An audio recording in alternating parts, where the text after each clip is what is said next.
Okay, dear participants, dear guests, dear lecturers, everybody, let's start.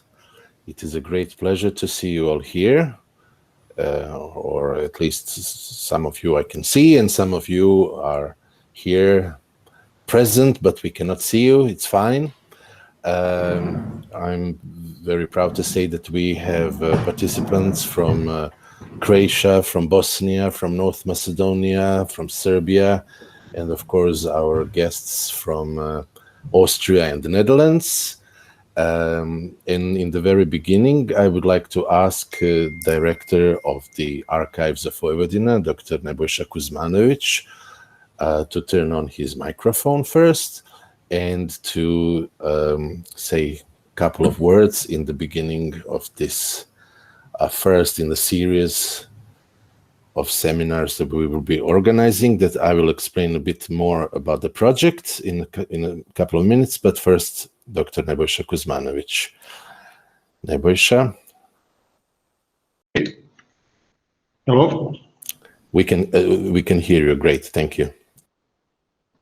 Dear colleagues, participants, experts, speakers, and guests, it is my pleasure to welcome you to this online workshop. This webinar is one of the events arranged in the frames of our joint project with Terraforming and other partners.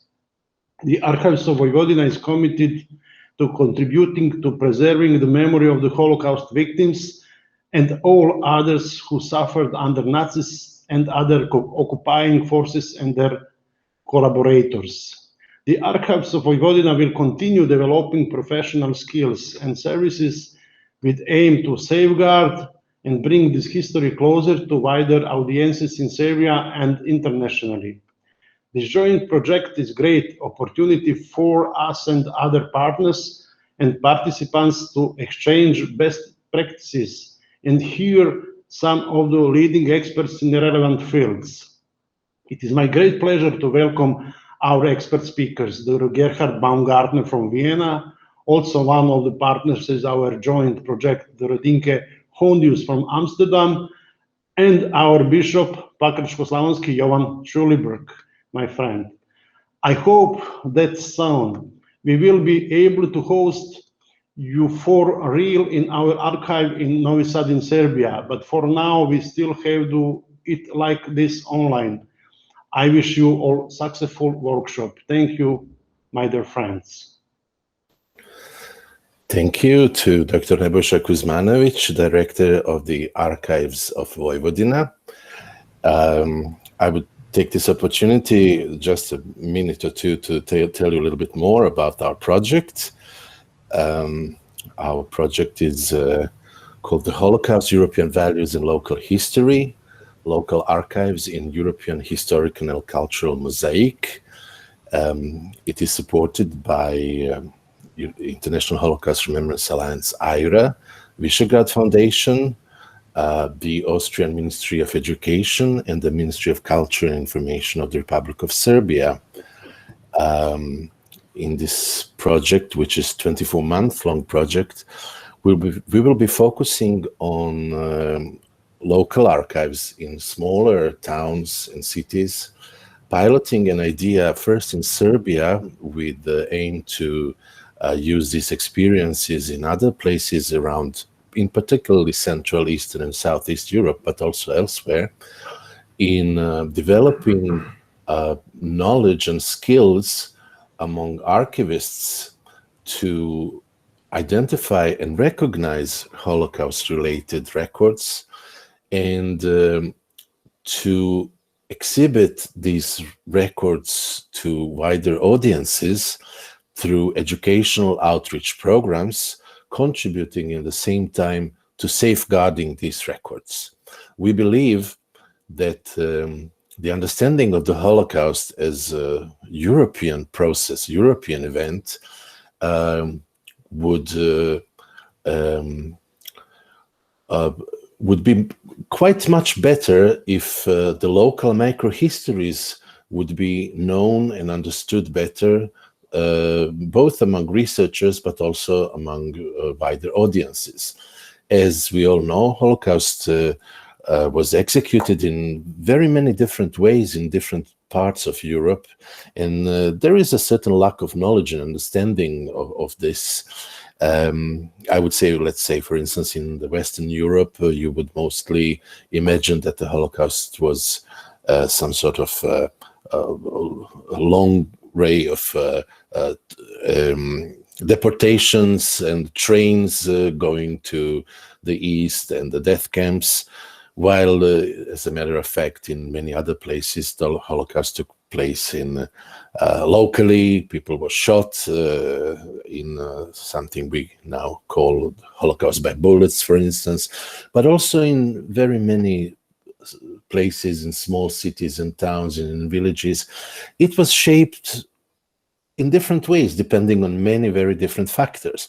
A lot of those small histories, local histories, small only in terms of that there are a small number of people involved, but not less important, are unknown to European researchers because they simply don't know how to find these facts. They are not known. And who has the opportunity to put this closer to the wider audiences? Of course, the archivists in the local archives. But also, we want to anchor the local histories to local and regional populations, so that we understand that the Holocaust took place literally everywhere around Europe. And it is much easier for students, but not only for students, but also for the rest of the population, to relate to the history which is close to their communities, the history of local communities, while some other faraway places seem very abstract and as it has nothing to do with us. So during these 2 years, we will be working with local archives, and you all are most welcome to participate in our seminars and workshops. As far as I can say, whenever we have an online workshop, you are most than welcome. But when we have activities locally in the cities of Vojvodina and Serbia, if you can join us, still you are most welcome. And we will be working on something that I would say, an idea that every small local archive is supposed to have an educational department, or at least educational policy, and the way to present at least parts of its records through educational formats. And in this series of workshops that we are starting today, we will be looking at different ways and means how to present local archival documentation and material to wider audiences. And first that we will be hearing today is Dr. Gerhard Baumgarten. He's a director of the Documentation Center of the Austrian Resistance, historian and journalist. I would also add an activist, and less relevant for this webinar, but quite relevant for me, a friend and one of my personal role models. He has always been interested in minority rights and the history of the national minorities. He used to be program editor and editor-in-chief in Austrian radio, executive editor for Hungarian language television broadcasts in Burgenland. He lectured at the universities of Klagenfurt, Salzburg, Tel Aviv, Budapest, and the University of Vienna. Among other positions, he was director of the Institute for Comparative Education and University Research, senior research fellow at the Vienna Wiesenthal Institute for Holocaust Studies, and his research focuses mostly on resistance and persecution between 1938 and 1945, history of the persecution of Roma and Sinti, Austrians' handling of its Nazi past, but also history of national minorities in the Burgenland in particular. He is one of the pioneers of focusing on the genocide committed against the Roma population in the Second World War. Already in 1994, he organized the international conference, The Other Holocaust, The Fate of the Eastern European Roma Population. But not only the past, he headed the project Roma and Sinti in the Burgenland 1945 to 2000 on the current situation of an ethnic group. And you can find him in very many, I would say, surprising positions, which are not surprising if you know his expertise and his knowledge, such as, for instance, being some sort of expert advisor at Sametinget, the central parliament of the Sami minority in Sweden, but also member of the advisory board of Roma Archive in Berlin. You can find his video lectures at the Center for Holocaust Education, UCL Institute of Education, University College of London. And of course, he is a member of the Austrian delegation to International Holocaust Remembrance Alliance, IRA, very important and active one. And in particular, I would say, in the IRA Committee for the Roma Genocide. So, Gerhard, it's a great pleasure to have you here with us. And we are all very curious to hear what you prepared for us. Thank you. Turn on your microphone, please. Gerhard, can you hear me? Yes, great. Yes, hello, good morning. Dear colleagues, dear Miško, thank you very much. This was a much too generous presentation that you gave. When you say I am your role model, you probably refer to my bulk, you know, because I also am an avid eater like you are, and I think that's how we met actually at the buffet at one of the IRA conferences. Nevertheless, thank you very much for this very generous presentation. Dear friends, dear colleagues, I'm very honored to start this presentation. Everything that Miško has said is correct, more or less. It is quite interesting, as you said. I am the academic director of the Austrian archives of Austrian documentation archives of resistance, which you might think can't be very big, because a kind of view has emerged over the last decades that actually the Austrians were the better Nazis, yeah, a little bit like this. Right after the war, the predominant view was that Austria was the first victim of Nazi aggression, and Austria has sort of made use of this narrative for quite a long time and has used it not to deal with its past. And then came in the 1980s the famous Waldheim affair, where it turned out that our later president had a very prominent position within the Nazi party and the German Wehrmacht. And then things started to change a little bit. And now you sometimes get the impression that, well, actually, the Nazis were sort of the really bad Germans, because the Germans have confronted and dealt with their Nazi past, and the Austrians still keep sort of trying to not to really confront it, which is unfortunately not true.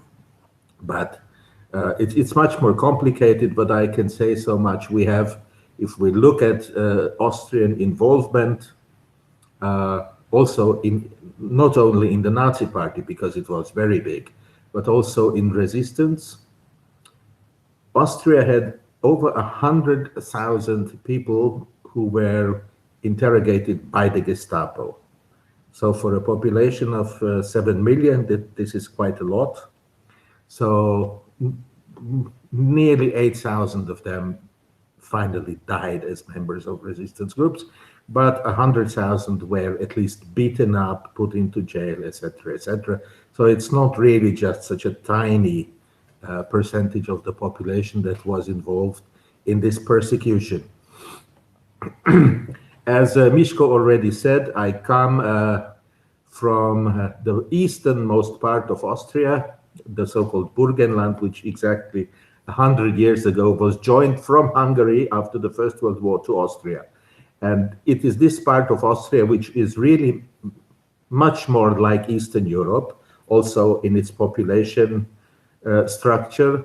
And because of this, I come from an area which to you probably is, or at least in Croatia, is known as Gradišće, Burgenland, a very mixed area where you have next to each other villages speaking German, at the next village speaking some form of medieval Croatian, yeah, and Hungarian. So I was born in a small Hungarian village with about 200 people. My father comes from the next village, which is German, a little bit larger, nearly 2,000 people. On the other side, there is a Croatian village. They speak some Čakavski dialect, so we have relatives everywhere. And at least in my generation, we all do speak some of all these languages, and we jump around a little bit. I became interested in minority questions very early, and from there basically stumbled into Holocaust research, I have to say. My first love was actually minority rights and the theory of nationalism, and from there, and from the research I was doing locally, I stumbled actually into Holocaust research, which in the end has led me here. And also because the region was actually the center of the Austrian Roma population in the 20th century. So in the district I come from, there were about 5,000 Roma, about 10% of the population. And to make a long story short, 90% of them were killed during the Holocaust. We knew nothing about this. When I went to school, so I was born in 57, I graduated in 76, and in 79, a small book was published about resistance in Austria and in our region. And we students decided to make an exhibition immediately because it was so shocking what we learned. We learned that many people in our district, more than 40, were executed as members of a resistance group, and that more than 5,000 people from our district, 10% of the population, had been deported. And we organized a little exhibition, and it was a big scandal, big political scandal. The mayor of the town forbade it. The school administration forbade the children to come to see the exhibition. Best advertisement you can get. The local priest, I have to say, offered us a building of the church where the exhibition actually took place. So it was a big scandal, and that sort of was my introduction to Holocaust historiography and activism. And I started then to deal with the history of the local Roma, and that gave me then, so to speak, well, it started me on this route. So you will not be surprised, I have chosen for today on how we use archival material from the region. Yes, I have chosen an example exactly from there and from Roma material. And I have prepared a PowerPoint presentation, which I am trying to, yes, as I said, I've been working on this topic for quite long. Now, when it comes to archival material and the use of archival material, I think the first and most important thing is that you, before you can do that, there has to be a very close kind of cooperation or contact between the archivist and the historian. In the ideal case, these two people are one and the same. So there is, I think, most of the archivists I know are fairly good historians. Not all the historians I know are very good about archives and archival material, but in the ideal case, there is a very good dialogue between the two going on when it comes to a certain subject. So what I think the important thing is to do that if you are looking for documents that you want to use, so you first choose your topic, as in my case, and presentation would have been a question of the Roma Holocaust. And then actually... Can you see this? I can see it, yes. Can everyone else see it? Okay, so please tell me when to turn on the pages. Sorry. Yeah, just jump to the next one. Yeah. Okay, so we have our chosen our topic, and I think then what you have to do and what we do is we choose our aspect.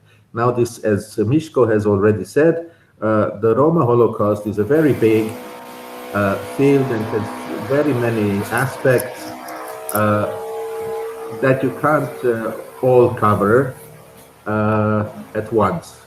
So for this purpose, we are not concentrating on the deportations, we are not concentrating on the persecution by the police, we are not concentrating by the transports to the camps, we are not concentrating on what happened in the camps or what happened, who survived, who did not survive. We are concentrating here on one aspect of persecution, and that was that Roma persecution was a racist persecution. So there is a long debate, as you probably know. Yes, there is a long debate, as you probably know, whether the Roma persecution was one because of social indications, so because these people were too poor, or because they did not work, or they did not work as anybody else, or not in a structured way. This is true. There is an aspect to that, but from a certain point of view, and that is 1942, the persecution is clearly racist, and that is the aspect that we want to concentrate on. So, and then when you come to this, you have to, I think, in order to use the documents well, you have to decide on a message that you want to give by choosing a certain document. And here it is, in my case, integration did not save you from persecution. This is the message I want to convey with the document that I've chosen. So racist persecution and integration did not save you from persecution. Now, please, Mishko, go to the next one.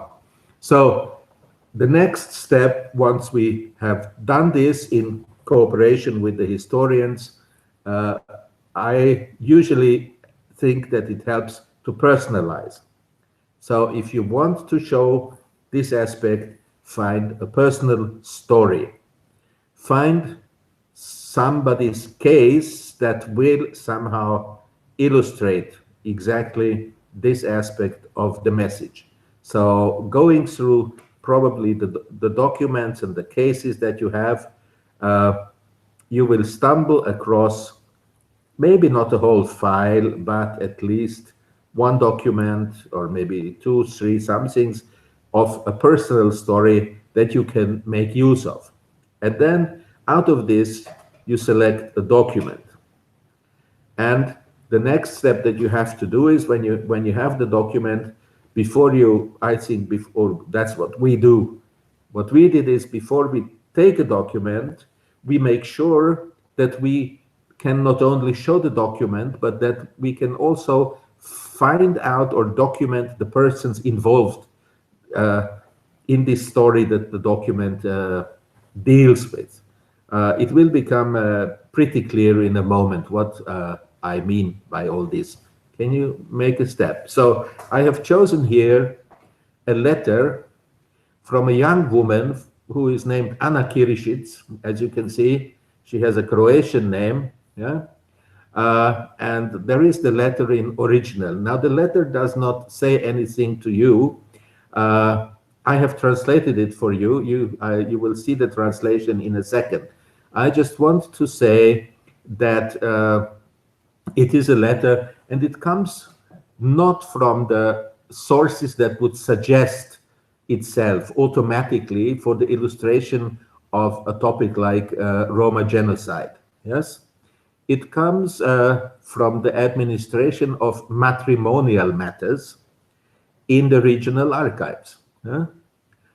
So where people apply, usually what you do is, if you want to get married, you go to the village registry and you apply and say, I want to get married, this is the bride, these are the documents, we want to get married this and then, and you know the procedure. Well, most of you, I suppose, who have gone through it. Yeah, and this is where these documents then are archived on a regional level. And there is a letter here Mishko, could you give us the next translation? So there is a young woman from a village called Stegersbach,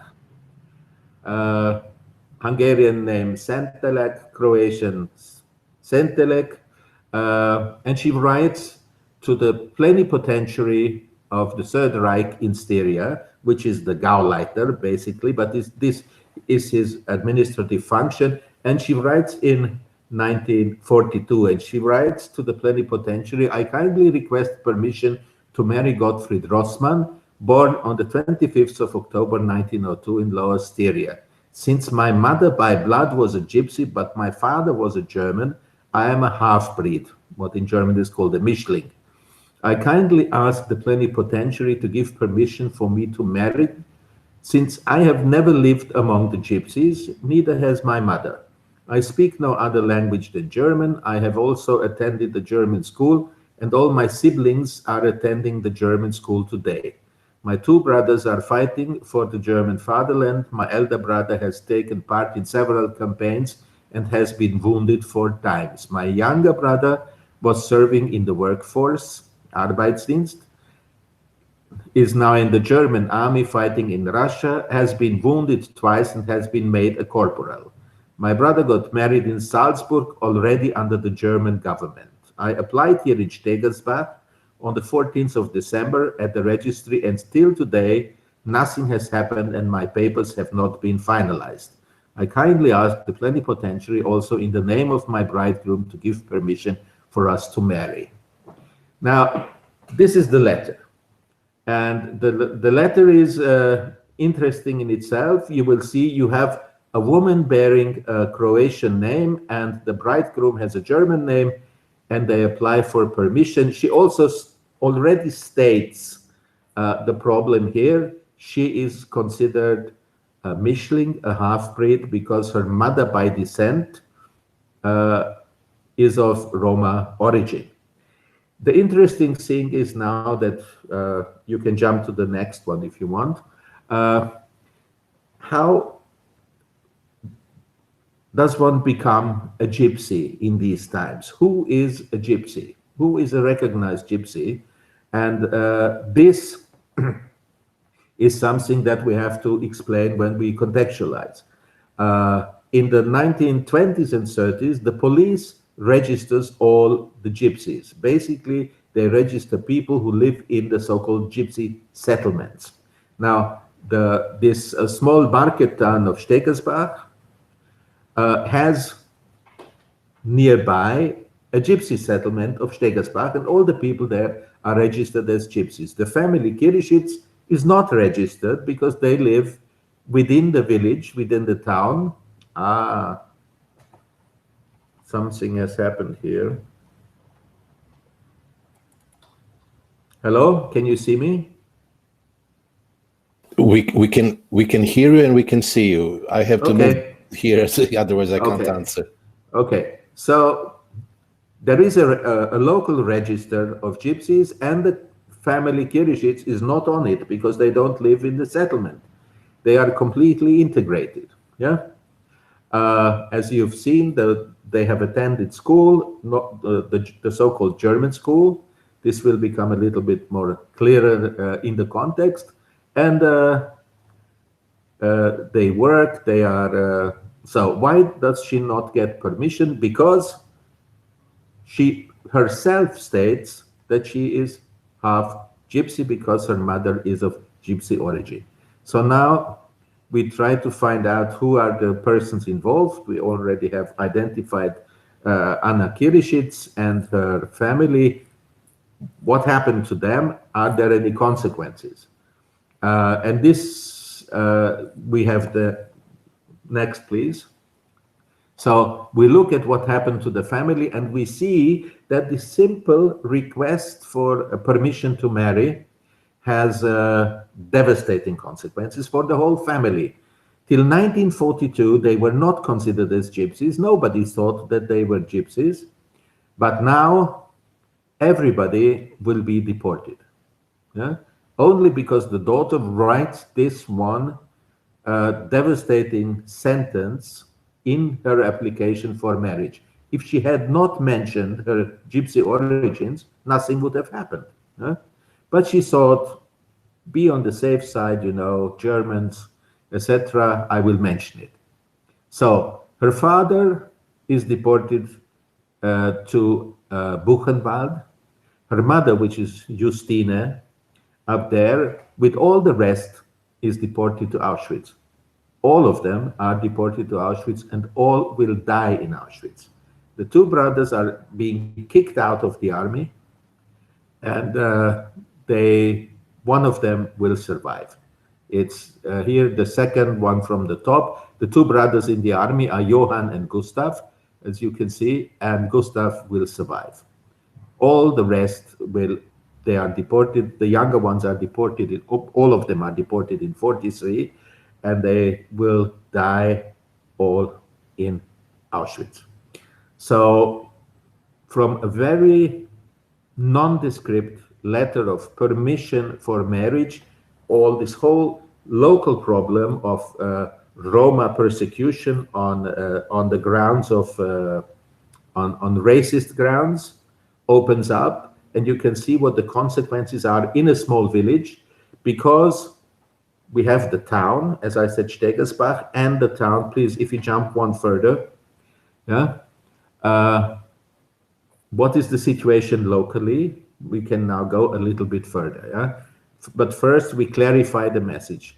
Repeat what the document illustrates. As I said, the racist nature of Roma genocide after 1942, it's clearly racist. There is no discussion about it. It was always racist, but it became more and more strict.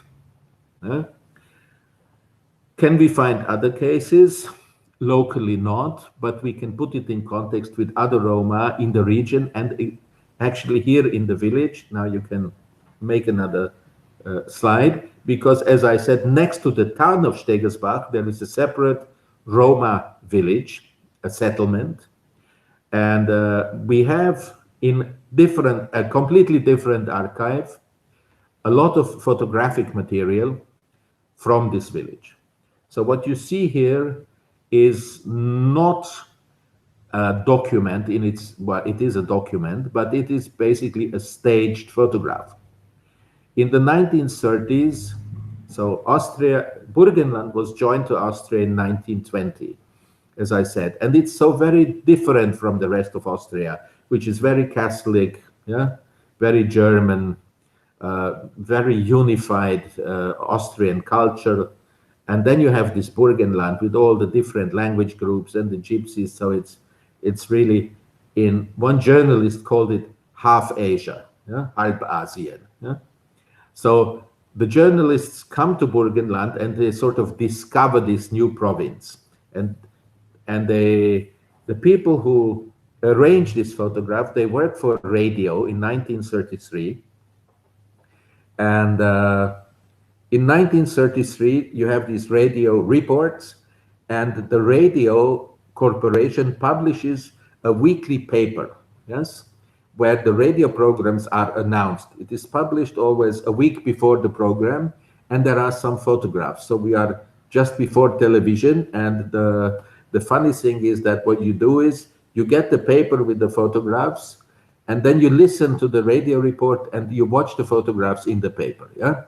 And they actually pay for the inhabitants of this Roma village of Stegersbach to have a fake marriage. And they take a series of photographs, and they are in the archives of the radio corporation today, these photographs. Yeah? Can you give us the next one, please? Here you can see some of the people. So you see the musicians who are from the village, who are standing there in front of the houses, and on the left you can see the man with the cap is already part of the team from the radio company. What you can also see on these photographs is the type of architecture that these Roma settlements had, the standard of living, which was very low, very poor. So yeah. Next picture, please. What we can also see is what we also have in a different archive now of the church. The church was running a special school for the local Roma children. Why? Because this Roma settlement next to the town. So the town of Stegersbach has about 2,000 inhabitants. The Roma settlement has about 250, so it's rather large. And after 1921, when Burgenland came to Austria, schooling became compulsory. Yeah? Everybody had to go to school. So now, before the First World War, the Roma children were not in school. They did not attend school. Now they are attending school, and the parents protest. They don't want their children to attend school with the very poor Roma children, basically because of this. The standard is very poor. They are nearly half naked during the summer. So the church sets up a different, if you want to call it that, segregated school. And that's what we see here. Okay, and the last photograph, please. So there again, we are back in the Roma village, and we have this fake marriage and the procession, and you can see all the people or lots of the inhabitants and what this settlement looked like. So put it in a wider social context. And this is how we have been trying to make sure, research the whole story around such a document from before we then finally use it. So we try to go, I think we try to go actually from the wrong way around. We don't start with the archive. In this, we start with the general narrative. If you go to the www.romasintigenocide.eu, there is a homepage that was put together by a lot of experts of the IRA Genocide Committee on the Roma. And there you will see that this homepage is structured in the following way. You have 4 periods, and for each period, if you can open it up.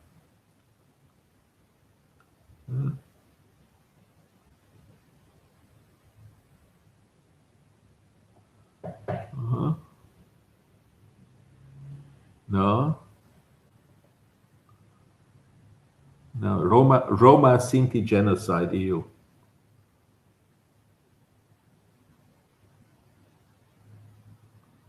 Yes, there it comes.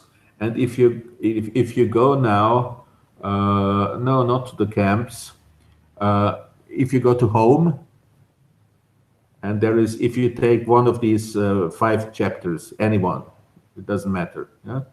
Okay, it is broken down to arguments. Yeah, and you can see there is an argument. You don't have to open it up. Yeah. No. Go up a little bit. You see, we have concentrated in each of these 5 sections on messages. Yeah. So it's 10 messages that you have here.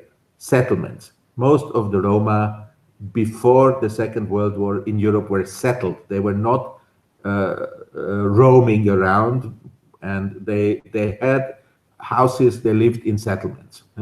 The second one is, in Western Europe, there were lots of middle-class Roma and Sinti families.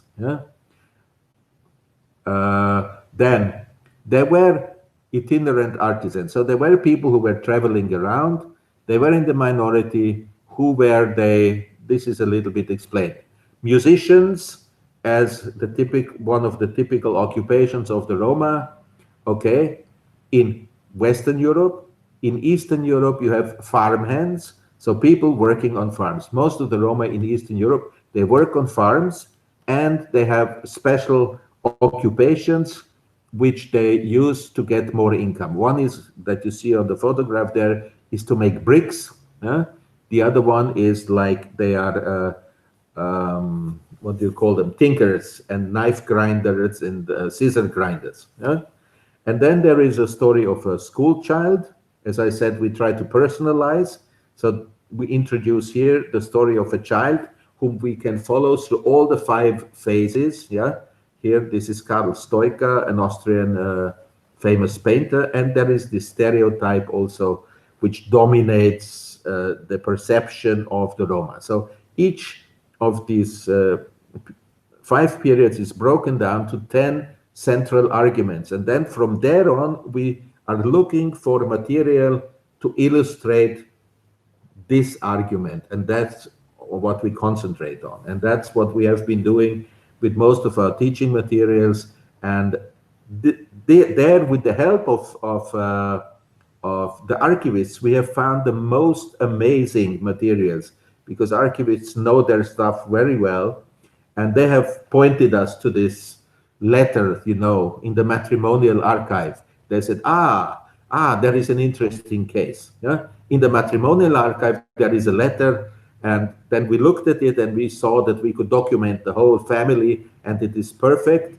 But without the help of the archivist, we would never have found it. Yeah, and just to cut a long story short, another such case was there is a policeman in Graz. You probably know it.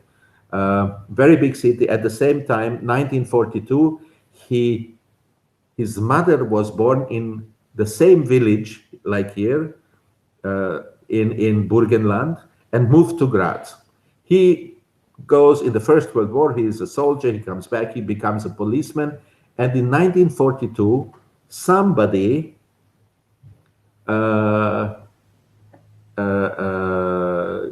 writes to the authorities that this policeman is actually a gypsy, because or a half gypsy, because his mother comes from a Roma family in Burgenland. And he is investigated. He's being kicked out of the police immediately. He writes a letter of protest, actually to the Reichskanzlei in Berlin, to Hitler himself. Doesn't help anything. In 1943, he is also deported to Auschwitz, and he dies. So, but these cases, you never cooperate with the archivists. And I think this is where the archivists, especially if you want to, I will finish my whole presentation by showing you a book. I hope you can see it. So now you have it. Here is the title. Yeah, little bit like that. The Austrian Ministry of Education in the last years has done the following. For each province of Austria, they have put together a publication for the teachers to use of case files, of regional case files, on different aspects of Nazi history. Yeah. So in there, for each region, you have the story of a prominent Nazi. You have the story of some Jewish victim. You have the story of Roma. You have the story of somebody who was in the resistance. You have the different, but it's all broken down to the local level. Yeah. So the story, the narrative that was agreed upon on a, if you want to say, ministerial level and by the historians itself, is being broken down, and the archivists have put together these teaching materials so that in each province you can teach with materials that come from just around the corner. So you can show how on the local level Nazi policy really worked out and what it meant. Here I would stop. I think I've used up most of my time. Thank you, Gerard. Yes, true. We had some technical difficulties. I apologize again for that. And yes, you used your time and the rest of the speakers' time as well. No, I'm joking. It was very interesting as usual, as always. But in the interest of going further and using our time, as I said, we will have discussion later on with everyone. I will go on immediately and present our next presenter, Dr. Dinke Hondius. She teaches contemporary history at the Free University of Amsterdam. She's also an advisor and staff member at the Anne Frank House in Amsterdam, and one of the most prominent Dutch scholars when it comes to research on contemporary anti-Semitism, Holocaust studies, and racism in particular. At the educational department of the Anne Frank House in 1985, she was part of the team that created the first traveling Anne Frank exhibition, which she presented to Nelson Mandela in 1990, just when he was released from South African prison in Strasbourg. Dr. Hondius taught at Erasmus University, Rotterdam, and Utrecht University. She contributed to the United States Holocaust Memorial Museum project, Eyewitnesses of the Holocaust, an oral history project on the survivors, bystanders, and perpetrators of the Holocaust. Through her book, Blackness in Western Europe, and in particular her research project, Mapping Slavery, a Google map and guide of European slave owner residences and Black heritage locations, Dr. Hondius contributed to increase the visibility of the Netherlands' slave history and encourages conversation on race relations. Already in 2012, she created the first Google map of Amsterdam slave owners from 1863, being one of the pioneers of using Google Maps in presenting history. I will just mention her books, Return, Holocaust Survivors and Dutch Anti-Semitism, where she explores the rise of anti-Semitism after the Second World War in the Netherlands, and Lessons of War, Education about World War II since 1945, where she examined the educational memory of the Holocaust and the tension between national pride and national shame in the remembrance of the Second World War. And also very important, as member of the Anne Frank House expert team, Dr. Hondius contributed to developing these teaching materials to combat anti-Semitism. They are in use in Serbia. It was a project supported by the ODIHR, the Anne Frank House, and Serbian Ministries of Education, Foreign Affairs, and Youth and Sport. And these books were developed by a Serbian expert team, where I'm proud to say Terraforming was quite involved as leading this process, but with the great help of Dr. Hondius. And last to mention, but certainly not least, I'm proud to say that Dinka is also a close and dear friend. So Dinka, the floor is yours. I have your link ready if you need it, but let's start like this and just turn on your microphone. Thank you.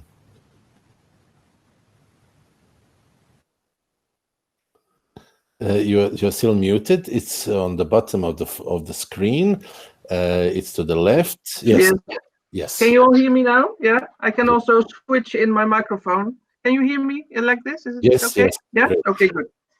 So thank you very much, Miško, for your kind introduction. Like Gerhard, I'm humbled by all the information you have been able to collect about my life.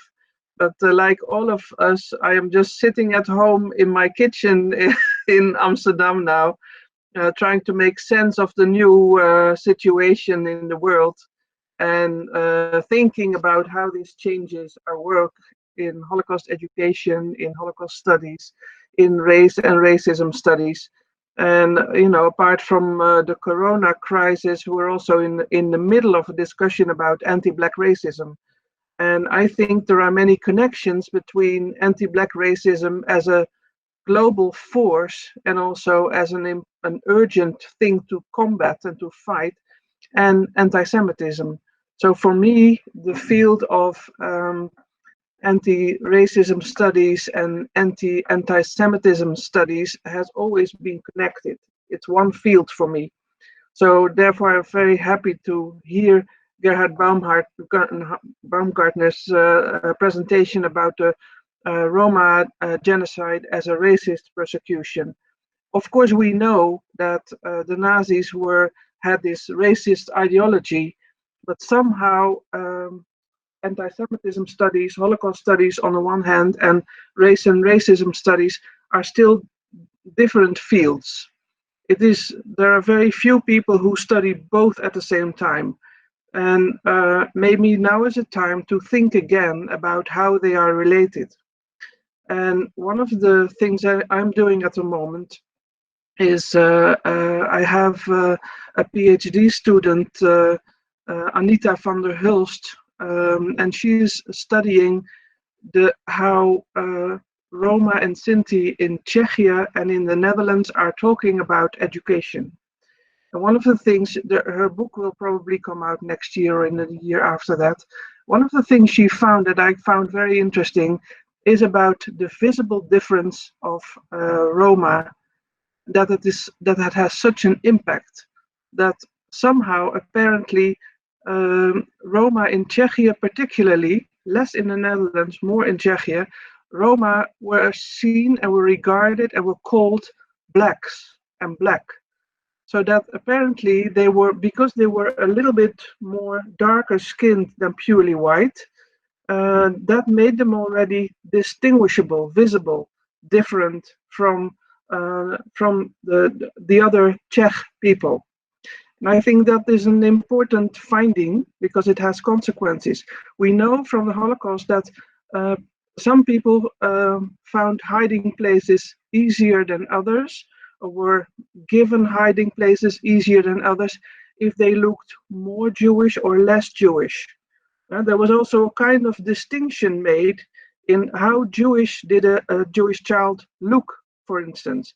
And then it was about the hair, also the skin color.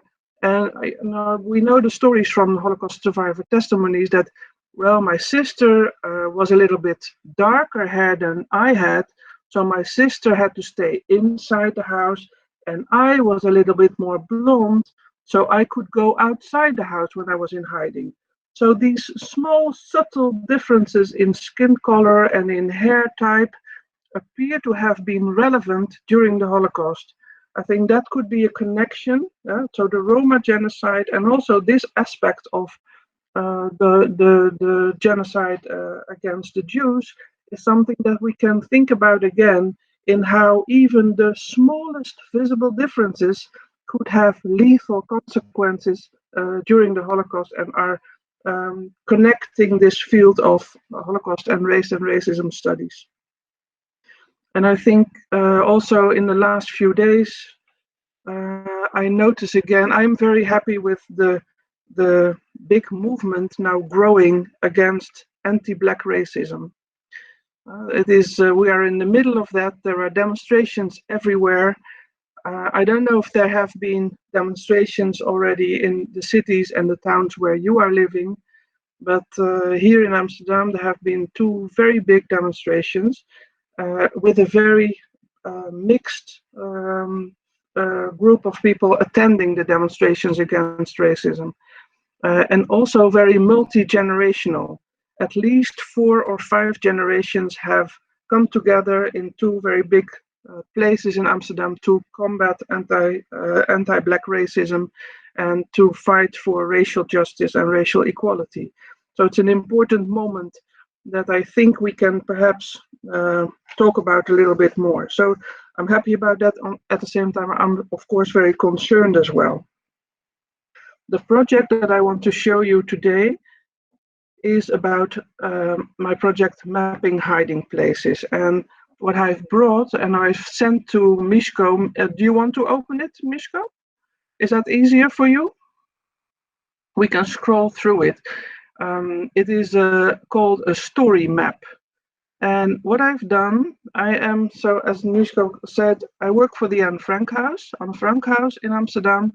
In fact, I work there now more than ever again, because suddenly, because of Corona, all the office staff of the Anne Frank House, of the museum, are now also working inside the museum. So yesterday, I was the whole day at the Anne Frank House, checking tickets and telling people where to go and asking them to pay attention, keeping distance, very, very basic museum work.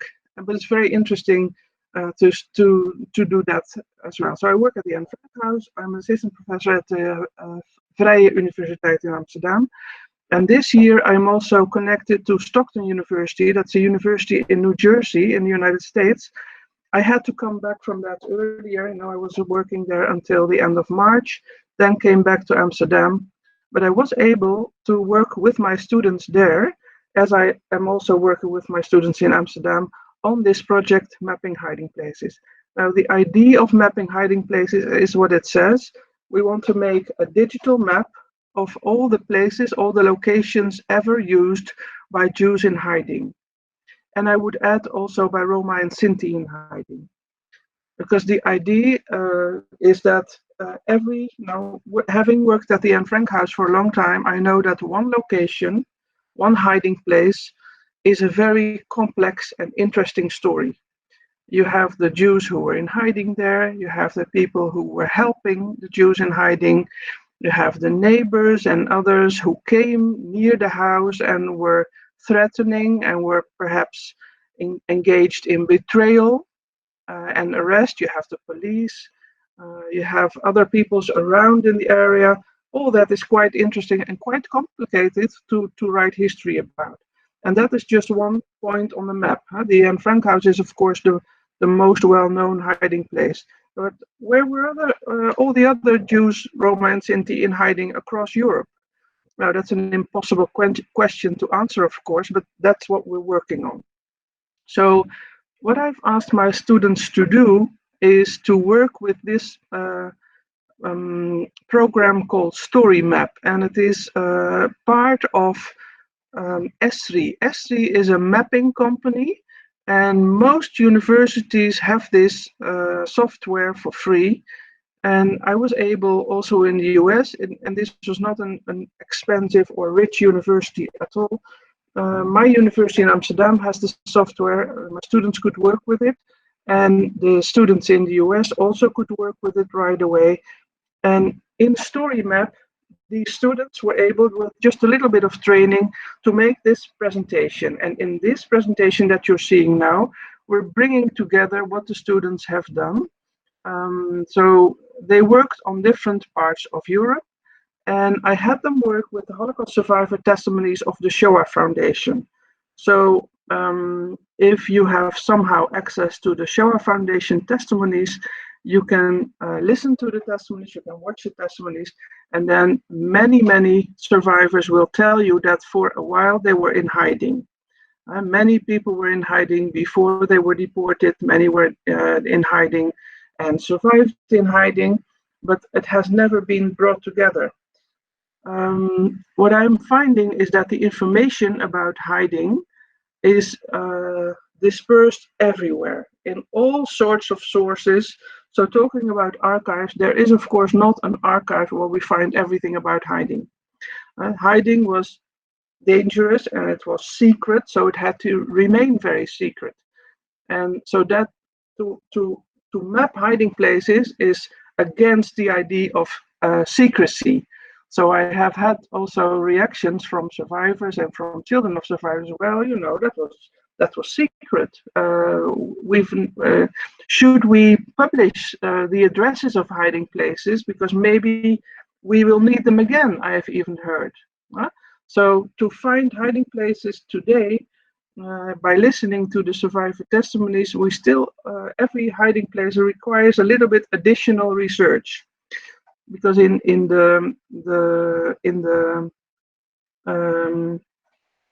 testimonies, survivors will often say, well, I was in hiding in Vienna, and later I went out and I was in hiding in a small village.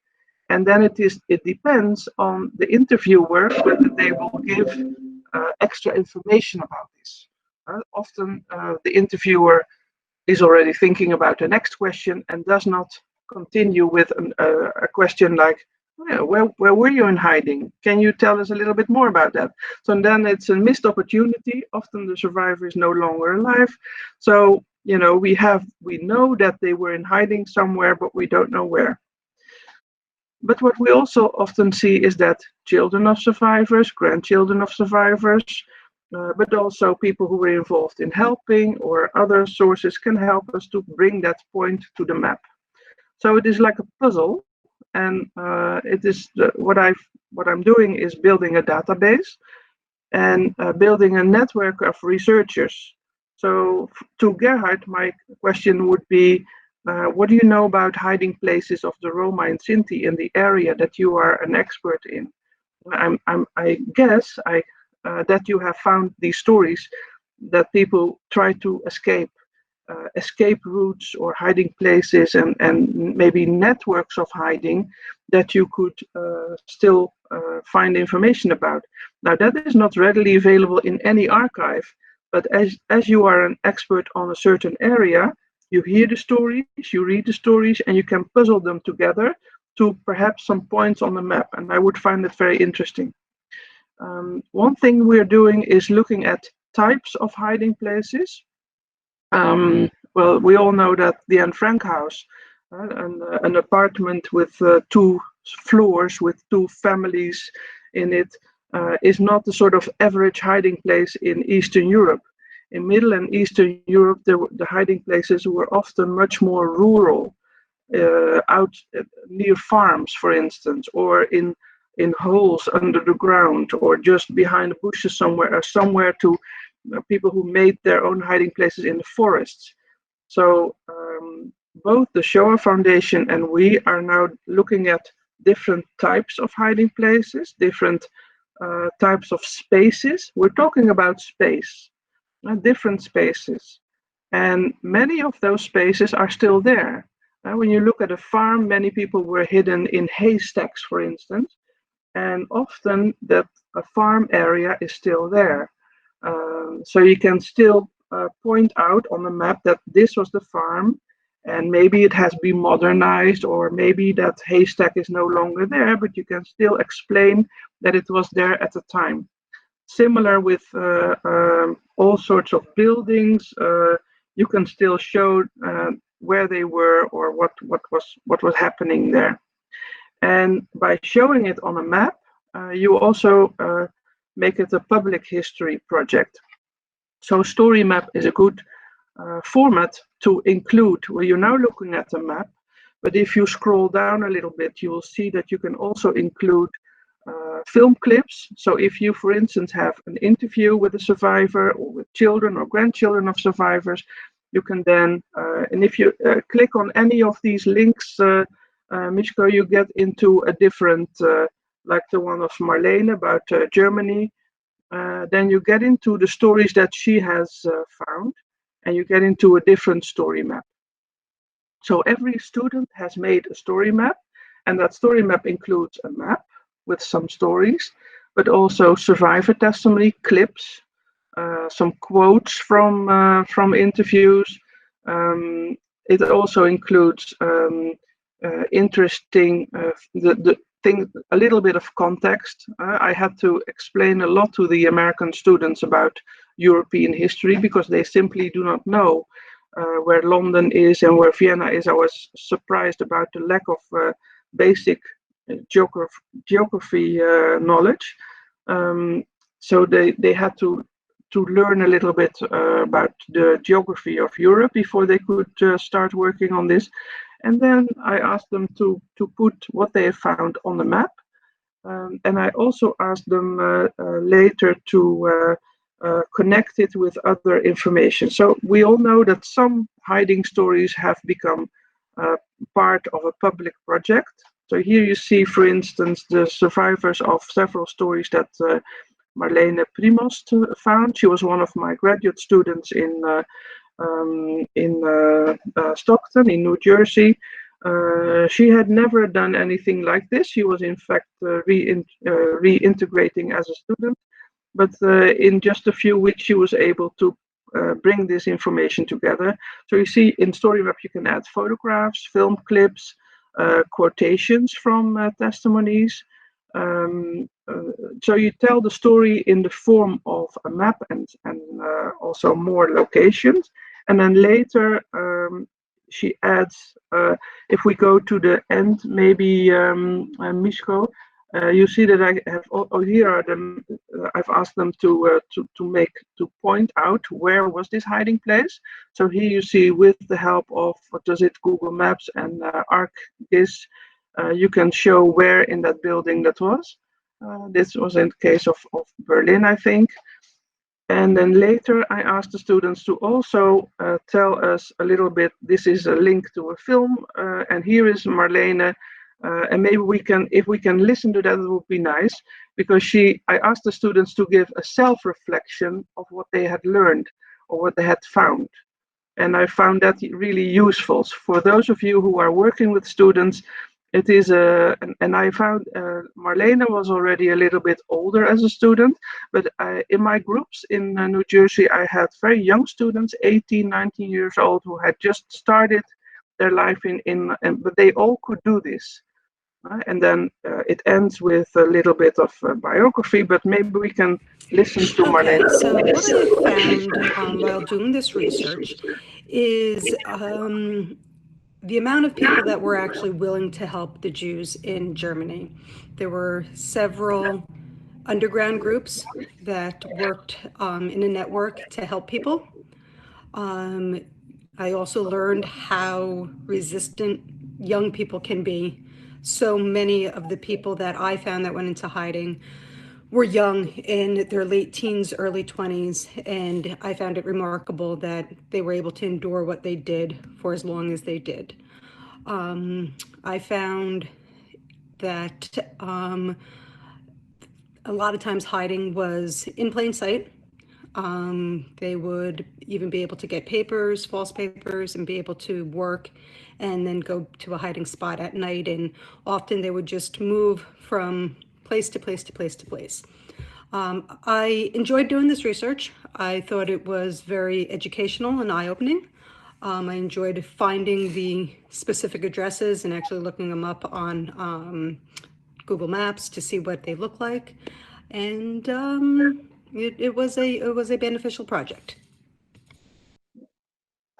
Okay, so thanks very much, Miško. So this is just an example of one of the students. And I have asked all the students to make something similar, and they were able to do that in just a few weeks of a course. So I was really impressed at the possibilities to bring different sources together. So, well, I would recommend the use of story maps, especially now that we are continuing a lot with online projects.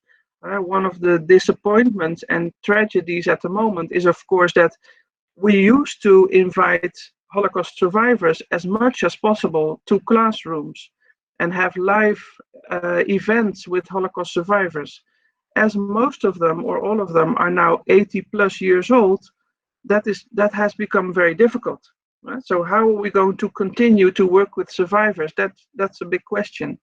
But as we are now working with this Google Meetings and with Zoom or with other programs, it is still possible to work with survivors if they are at home and with a little bit of more technical information. So if people like Miško and Nevena and Gerard are able to connect with survivors at home and have a younger volunteer, for instance, go to people's homes and help them to switch on the microphone and the video at the right time, then we can invite and include the survivors in the conversation.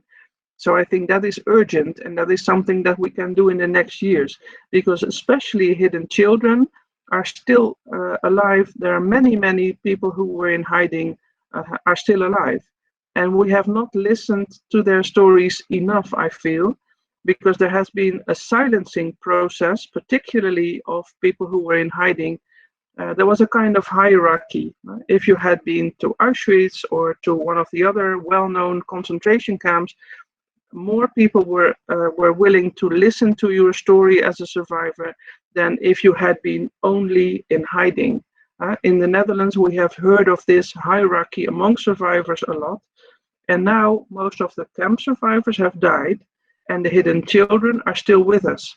So I think it is an opportunity and also an urgent possibility to include Holocaust survivors of hiding into our projects for the next years. Okay, thank you. That is what I wanted to tell you. Thank you very much for this very interesting and inspiring presentation. Also, for the sake of saving time, I will go on and present the next presenter. And we will be able to discuss further later on. I will, if you are so kind, Dinka, just to mute your microphone for the time being, please. Bishop Jovan Čulibrk is coordinator of the Jasenovac Committee of the Serbian Orthodox Church Assembly, the president of the board of the Museum of Genocide Victims in Belgrade, and member of the delegation of the Republic of Serbia in the International Holocaust Remembrance Alliance, IRA. He studied South Slavic languages and literature at the universities in Banja Luka and Zagreb, and theology at the Orthodox Theological Faculties in Belgrade and Srbije. He defended his quite famous master thesis at the International Institute for Holocaust Studies in Yad Vashem in Jerusalem. Among numerous recognitions for his work, he won a Golda Meir Award for 2004, and just this year, he was awarded the Order of the Knight of Ladin for his contribution to preserving the memory of Serbian, Jewish, and Roma victims of the Ustaša camp Jasenovac and preserving Jewish culture. He chaired the committee on Staro Sajmište Memorial for several years, and after this hard work, finally the Ministry of Culture and Information of the Republic of Serbia has managed to make this now famous law on Staro Sajmište Memorial being true, being real.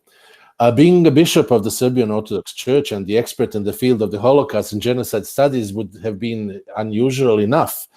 But our distinguished guest is really much, much more. He founded and led one of the most interesting alternative rock bands in former Yugoslavia. He's a true expert in alternative rock music and culture, and probably one of the best in Europe when it comes to the British rock band Joy Division.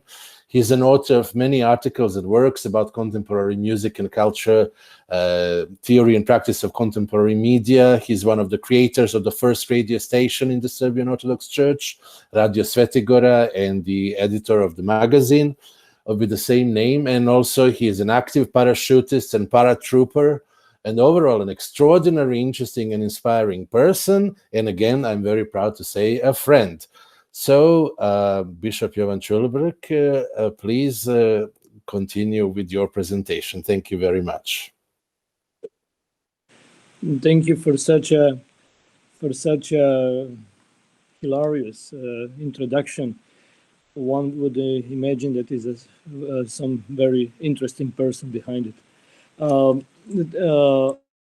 But I think that at this moment, the most interesting thing that we have to pay attention is that this morning published article in Haaretz newspapers, because Haaretz published the report of the committee of the Israeli Academy of Sciences about the state of the Holocaust research in Israel. And this report is not very good. Basically, this committee was chaired by Judah Bauer, as we can imagine, and it was made of 6 or 7 older generation professionals from the field, including Shlomo Aronson, if I'm not mistaken. And they say that basically Israel is not leading country in the Holocaust research anymore. Of course, it's a very, very self-loathing almost, but self-criticism is a very heavy in that report. But they stressed 2 things that generally are problem in the Holocaust research. And I think we should, and we here during this seminar, we have to chance, in fact, to exactly improve on these 2 matters. They said that the big problem is that Holocaust research is almost cut out of the Second World War. And that it happens now that the Holocaust researchers, they almost sometimes are lacking the basic knowledge about the Second World War. The second thing, which is also very, very important, is that studies of the remembrance, the culture of memory, the studies of historiography or something are prevailing over the basic Holocaust research, of the basic research of the history. And the third, that Balkan studies of the Holocaust in the Balkans is almost non-existent. So in order to improve on all these cases, and having in mind that we are dealing with the archive, my presentation will be a small case study on one archival source that is unknown. Basically, that's the library and the archive of the Diocese of Pakrac and Slavonia, situated in the northern part of today's northern-eastern part of today's Croatia. A diocese of Pakrac in Slavonia is old one, is from the 16th century, and I'm actually 28th bishop that we know from on this place. One of the two most important things for us is knowledge that it's owner of one of the most important libraries here on the border of the Balkans and the Central Europe. That library was established in 1786, more or less at the same time when the great libraries of Europe, the British Library, the library in St. Gallen, for example, and it's 9 years older than the Russian State Library in St. Petersburg. The library is the source of the second collection in the world of the South Slavic early printed books, for example, but on the same time it has a very interesting collection of the contemporary European thought. So we have original publications of Voltaire, Rousseau, even Jules Verne, and ending with first edition of Nietzsche's collected works from 901.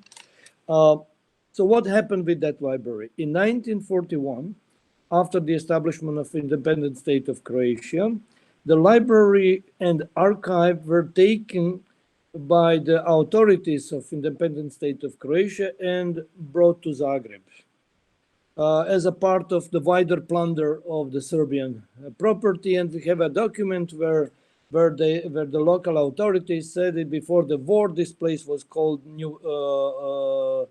Small Belgrade, and now in order to become Small Zagreb, it have to be cleansed of its Serbian identity, and the property was given to Franciscans. So after 1945, after the liberation, the library stayed in Zagreb because the communist authorities decided to keep it and not to return to the original owner. In the meantime, of course, the new archive was established, and many new additions were brought in the just archive existing from 1945. And one very important, what we will hear later about it. So it stayed in the hands of state until the middle 80s, when of course we had some democratization going on in Yugoslavia, even more than before. So basically remnants of our library and of our archive were brought to Pakrac in 1985, and in 1988 the process of catalogization and everything began, of course, ending abruptly with the new war in 1991. In 1992, a Croatian officer, Ivan Hiti, came to the library, which is at the bishop's palace, and saved the remnants of it and took it to National and University Library in Zagreb. In Zagreb, they took care of it as much as possible, and in 2007 they gave it back to the Bishop of Zagreb at that time, because in Pakrac simply everything was destroyed. So in 2015, just a few years ago, we built a depot for the books and archive, and then new history came out. So because in 1992, also new archive was taken with the old archive to Zagreb. So what we found in our own library and in archive in in 2015. A, that we have a huge collection in. So the Jewish books about Jews, documents, and so on, which was a simply part of the very wide selection of books and documents that we had in the library. As we see, our bishops were quite enlightened and interested in many things. That was one, and it was a quite unknown, even in the Jewish world and in the Serbian world, intellectual world, that the library in Pakrac had such a collection of Judaica. So in this way or another, that was the way to preserve something of a Jewish heritage, not to mention Serbian heritage, in that way. And the B, that priests in the diocese collected in number of villages, collected names of the victims of the Second World War in their respective areas.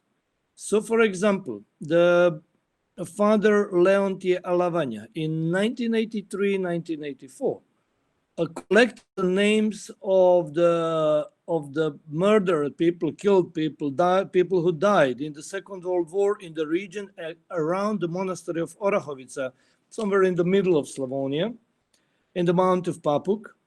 And that was simply added to the archive of diocese, and in 1992 taken to Zagreb. When we took it back, Excuse me. Yes? You said that he collected it in 1993 and 94. 83. 83, I'm sorry, and 84. Sure. And when we got it back, we published it together with the Belgrade Museum of Genocide Victims. And we found out that only on that list, which includes, I think, several hundred names, there are 120 names. They are completely unknown as of the Second World War. So now we have 3 or 4 more censuses like this, and we are expecting to publish it as soon as possible, and probably we will learn much more. And here I want to go back to Raul Hilberg for a moment, and his story, how he went to Minsk, and he got permission to work at the State Library. And of course, Minsk was Soviet Union at that time, and of course, they tried to mock him. So they gave him documents of the fire brigade of Minsk during the Second World War as a research of the Holocaust. And he said, of course, they were laughing. They thought that I will not find anything and so on. So, but on the one side, I put the list of the known fires in the Jewish ghetto in Minsk during the Second World War. And on the right side, the interventions of the fire brigade in Minsk at that time. And of course, I learned that fires in the Jewish ghetto at the interest of the fire brigade. So they didn't intervene on that matter. So the same thing goes here.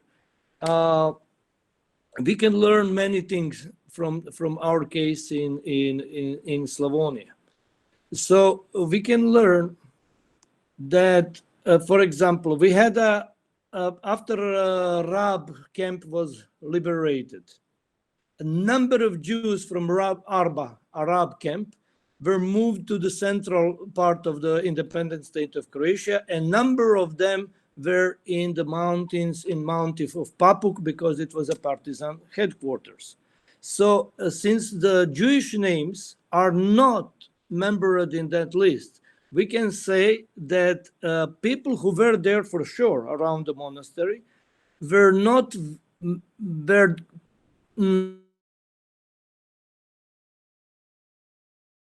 of the Germans while they were with the partisans in the partisan 6 Corps.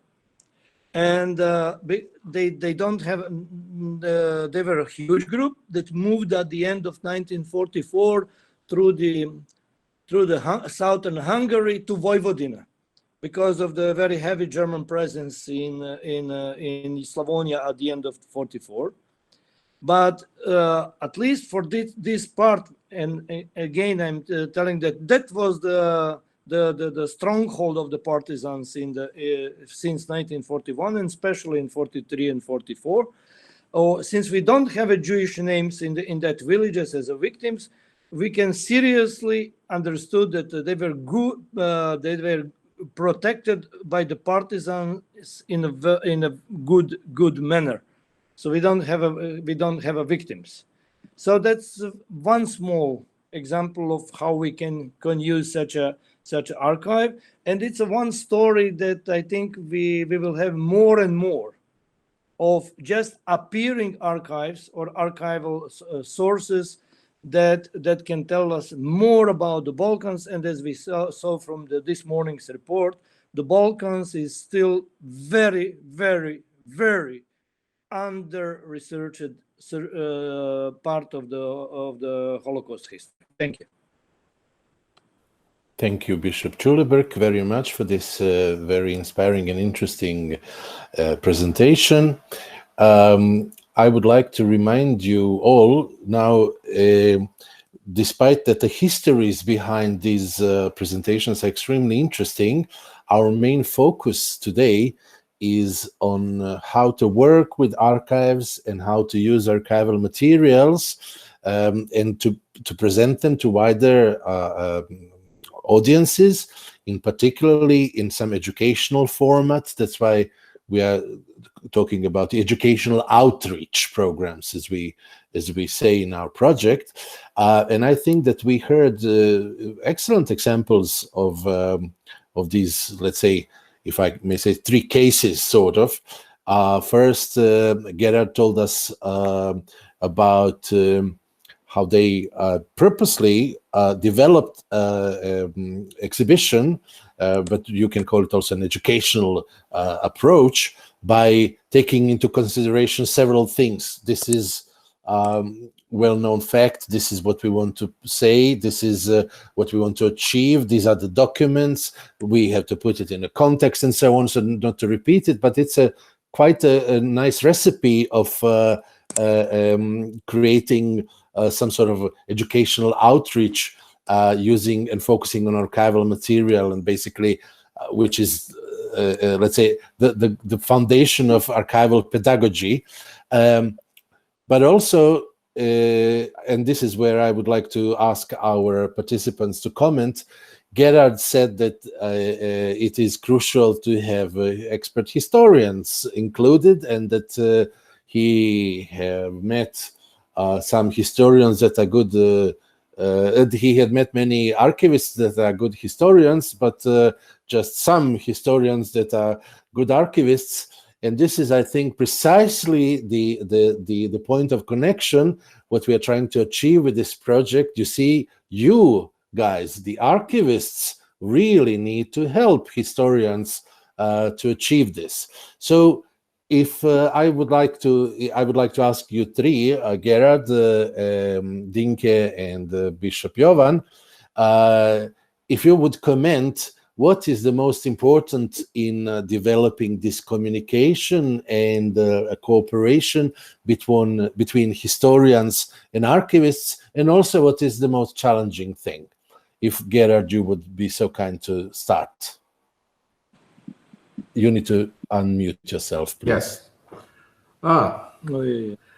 That is a good question. What is the most important? The most important, I think, is, and this may sound funny, to have a framework for this kind of cooperation and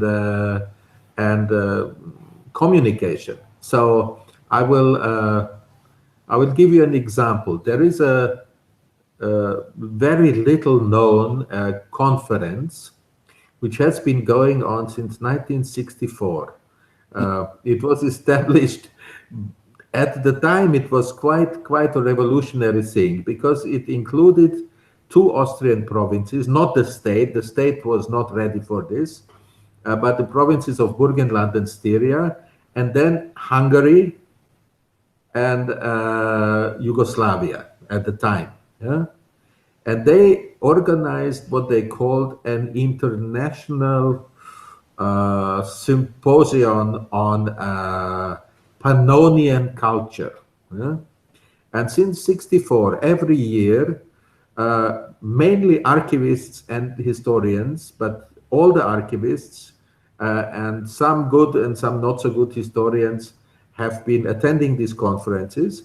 And it is basically a kind of networking thing. So the presentations there are so-so, I have to say. Yeah?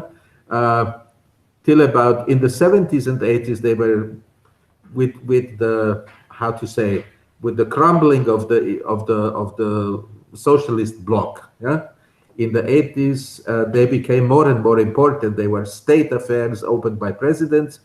Today, not even the head of the local administration bothers to turn up, but it's still there, and it has created a very good framework of historians and archivists to work together. And I think this is crucial, actually, to have something like this. Yeah.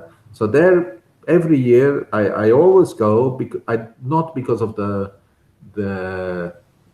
papers presented. They are sometimes really not very interesting, but because you meet all or most of the archivists between, I don't know, yeah, maybe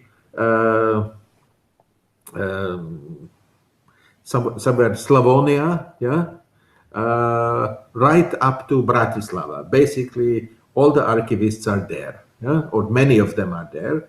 And in these discussions that you have, not usually over lunch and dinner, and it's 4 days in the evenings, and what you're working on, you discover so many things. Yeah? And I think that's the most important thing, I would say. As we've heard in the other presentations, these archives have things you would never think about. Huh? When I'm asked, do you know about hiding places? Yes, there is lots of information about hiding places, but not where you suspect to find it. Yeah,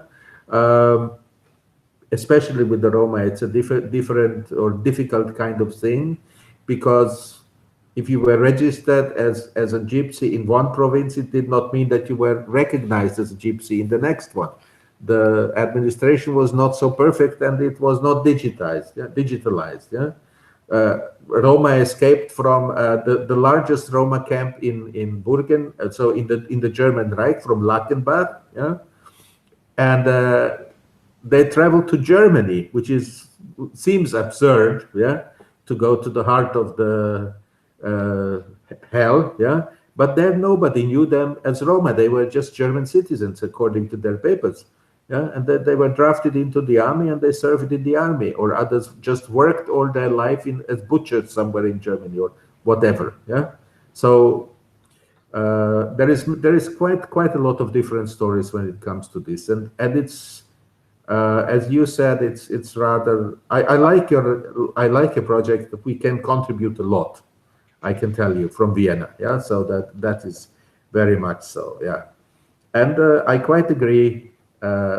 The Balkans and what happened on the Balkans is really a big field of future research. We have lots and lots and lots of work to do there. So I'm really trying and looking forward and trying to intensify cooperation there, as Bishop Jovan knows. But you know, science is so long and life is so short. So you can Gerard, we should maybe the problem. We should maybe mention, I think that it wasn't clear that documentation center of Austrian Resistance, where you're sitting right at the moment in your humble office, is an official partner in the project that we are at the moment in this workshop. So this is precisely what you're talking about. We are working on creating opportunities for archivists and historians and other relevant experts to exchange and communicate and inspire each other and find the ways to work together. But what I heard from you right now is might sound again a little bit surprising. So you, as a historian or researcher in a broader sense than just a historian, are lacking opportunities to meet archivists and local archives. And that's why you took this example as like there is this great conference where we can meet and just, you know, in the meantime mingle and talk and learn a lot. Yes. So obviously there is a little bit of lack of opportunities to do that. What would you say, Dinke, from your perspective? What are the biggest challenges and opportunities in developing this cooperation, in preserving and making these histories more known? In general, in the Netherlands, the cooperation with archivists is good. Historians and archivists are working together at the Institute of War Documentation, for instance, NIOD, and also in the local archives, the Amsterdam archive, the Utrecht archive, Rotterdam archive, that is working, and we have access.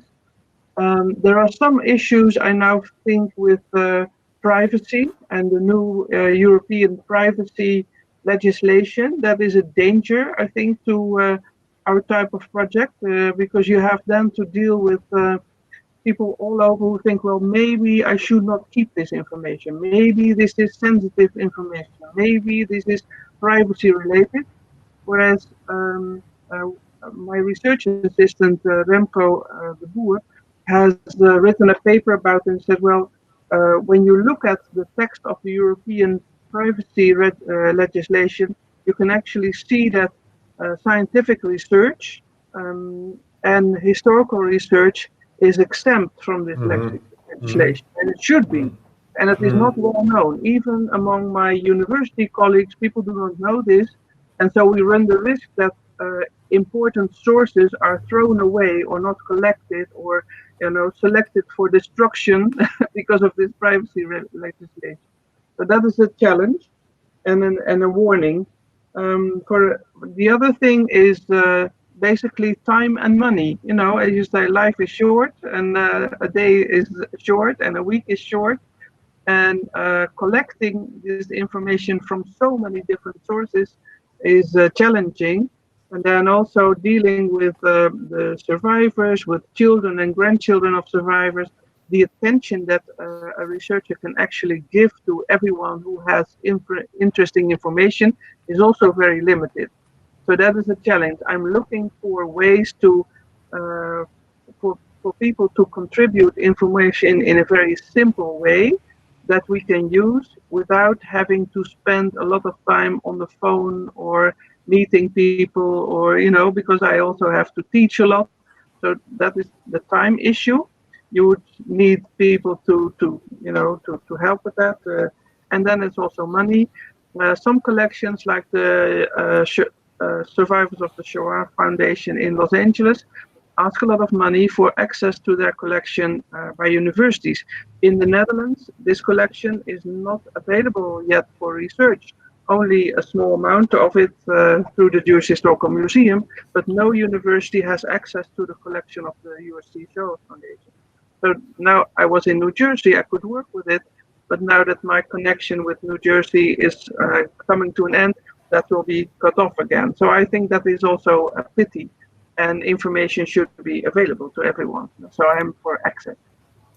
Thank you, Dinke. I can absolutely recognize most of the challenges you mentioned, but as I'm from the NGO sector, this part about lack of financing and the lack of time, I don't recognize that. There is a new thing for me. Of course, I'm joking. But what you said also, you said that the cooperation between the researchers and the archives in the Netherlands is developed well and it works fine. But on the other hand, there is still a need for you as a researcher to know exactly what is in the archive, and the archivists need to somehow make this step and present it for you. It can not only depend on you to ask the right question, because you cannot ask the right question if you don't know that it is there. And as we all know, there are these dark histories in our societies that we are not so fond of looking into. In the case of your research, for instance, the slavery and the anti-Semitism and so on, which is absolutely great how you are doing it.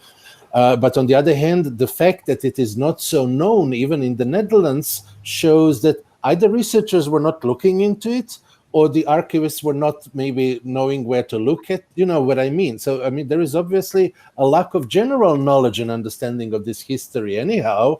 So what's the reason? How come that it wasn't there earlier or before?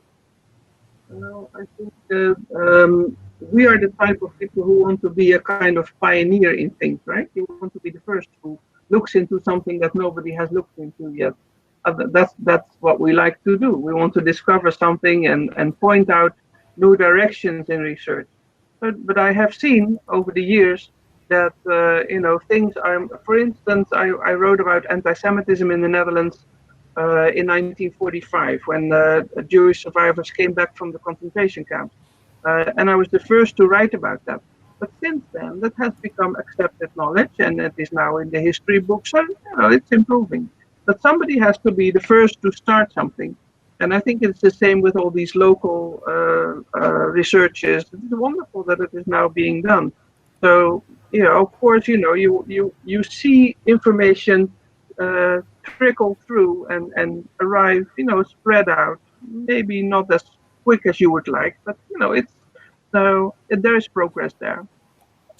Bishop Jovan, if I may ask you, now we all agreed that the knowledge about the history of the Holocaust, but in general, the entire Second World War history of the Balkans, or more exactly former Yugoslavia, is quite underdeveloped and under-researched area, despite that there are really many researchers and many great works done on this subject. But now, when we are facing this new challenge, the new memorial center at Staro Sajmište will be soon, at least under development. At least the content and the concept will be under development very soon. And from your position of being president of the board in the Museum of Genocide Victims, which is one of the most important sources when it comes to the victims of the Second World War, but also our hosts, for instance, from the archives of Vojvodina and in many other archives around the area, we have traces and records and materials. This is such a huge challenge. We don't have such a centralized and well-organized one address to look at when it comes to the history of this period. Could you comment on, and in particular, the importance of smaller archives and knowledge about local histories? Well, the problem about the institutions dealing with the Second World War is the central problem of the research of the Balkans in the Second World War, not only the Holocaust. For example, in 1948, more or less, almost all European countries had the commissions, as Yugoslavia had the commission about collecting the material about the perpetrators and so on and so on. And they presented their results more or less around year 1950. But in Yugoslavia, and what happened then? Then they or established separate institutions or ordered to already existing institutions to deal with the subject permanently. Not in Yugoslavia.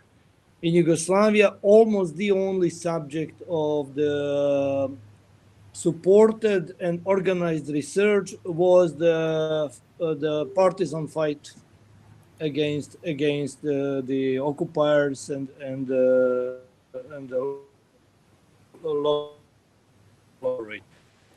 issue of suffering anybody in the Second World War was set aside. Not only that it was not encouraged, it was a dead end for the researcher in his academic career if he decide to deal with such a effort in such subject.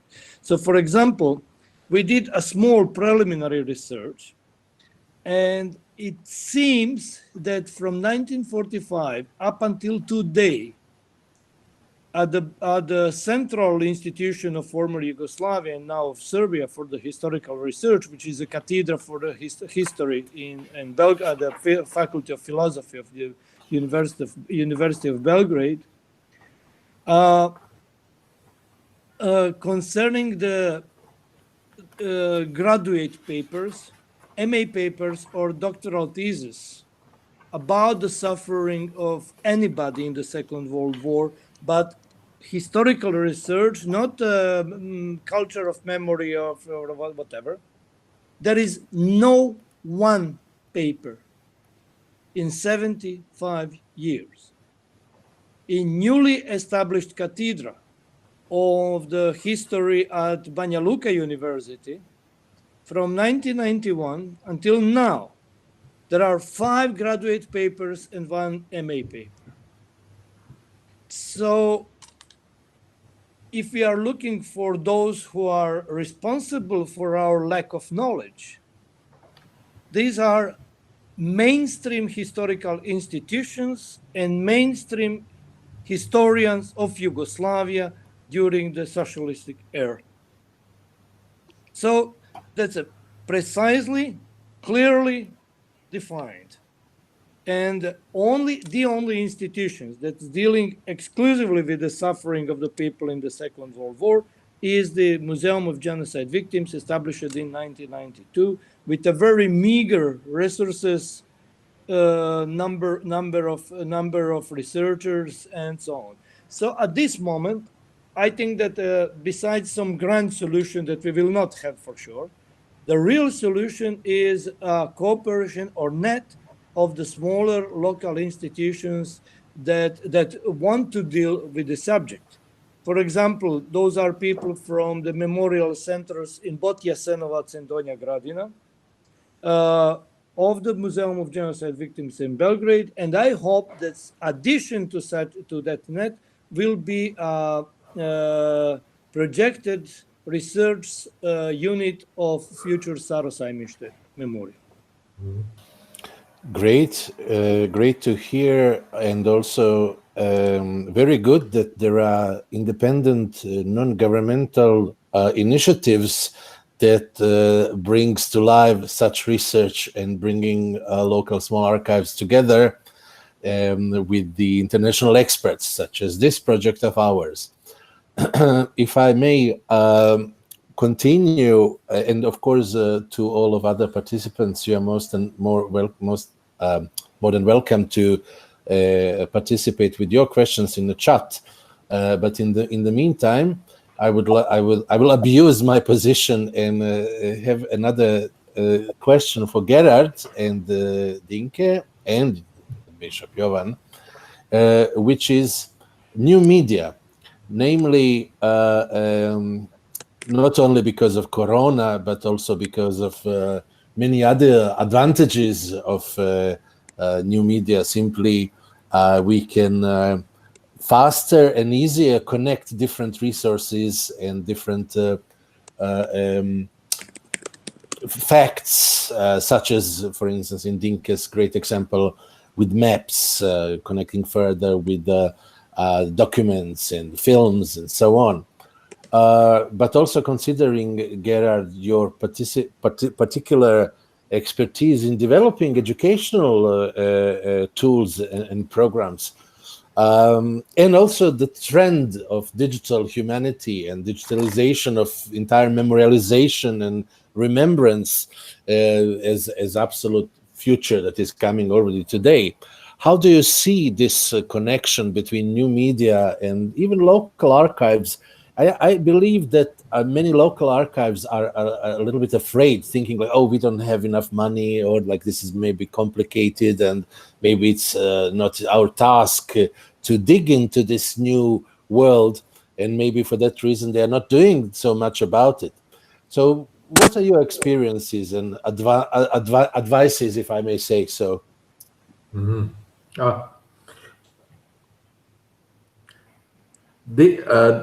A difficult question to give advice. As I said, our experience was always that by cooperating and discussing with archivists, we have actually discovered the most important new informations.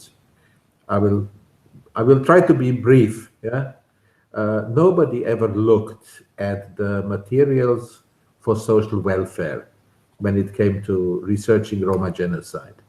Till one day an archivist said, but I think I saw a document that they paid for the deportation. I said, what?